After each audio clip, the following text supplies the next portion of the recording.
आसाम के एक गांव में तोराली नाम की लड़की रहती थी। गोरा रंग, माथे पर लाल बिंदिया व हाथों में चांदी की चूड़ियां खनकाती तोराली सबको प्रिय थी। बेहुतली रंगमंच पर उसका नृत्य देखकर लोग दांतों तले उंगली दबा लेते। एक दिन उसके पिता के पास अनंत फुकन आया। वह उसी गांव में रहता था। उसने तोराली के पिता से कहा, मैं आपकी लड़की से विवाह करना चाहता हूँ। फुकन के पास धन दौलत की कमी न थी। तोराली के पिता ने तुरंत हामी भर दी।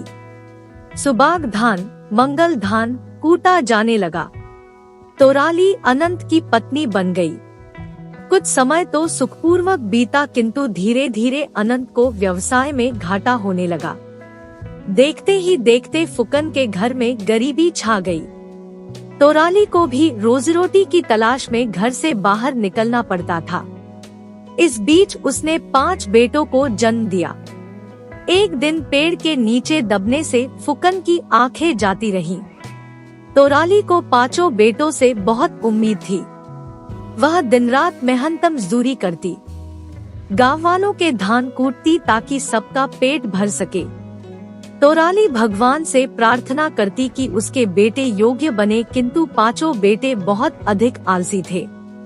उन्हें केवल अपना पेट भरना आता था। माता पिता के कष्टों से उनका कोई लेना देना नहीं था। तोराली ने मंदिर में ईश्वर से प्रार्थना की कि उसे एक मेहनती व समझदार पुत्र पैदा हो, परंतु उसने बालक की जगह एक सांप को जन्म दिया। जन्म लेते ही सांप जंगल में चला गया। तोराली अपनी फूटी किस्मत पर रोती रही।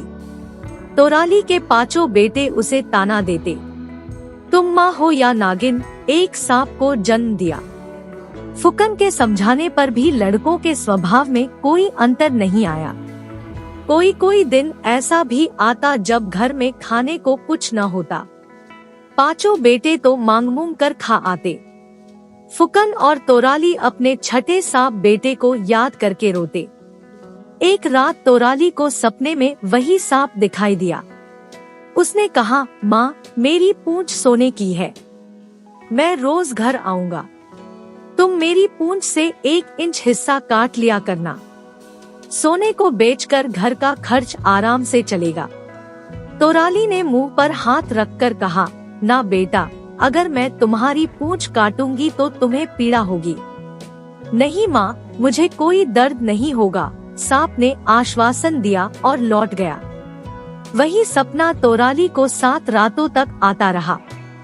8वें दिन सचमुच सांप आ पहुंचा। तोराली ने कमरा भीतर से बंद कर लिया।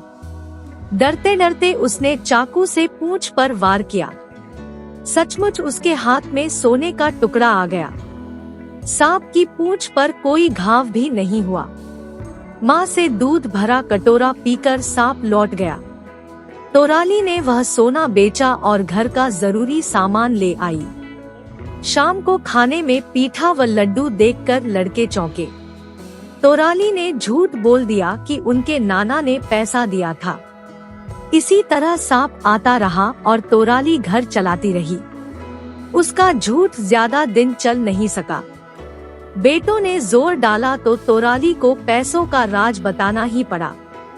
बड़ा लड़का दुकाने हुए बोला, मूर्ख माँ, यदि हमारे सांप भाई की पूरी पूंछ सोने की है तो ज्यादा सोना क्यों नहीं काटती? छोटा बोला, हाँ, इस तरह तो हम कभी अमीर नहीं होंगे। रोज थोड़े थोड़े सोने से तो घर खर्च ही पूरा पड़ता है।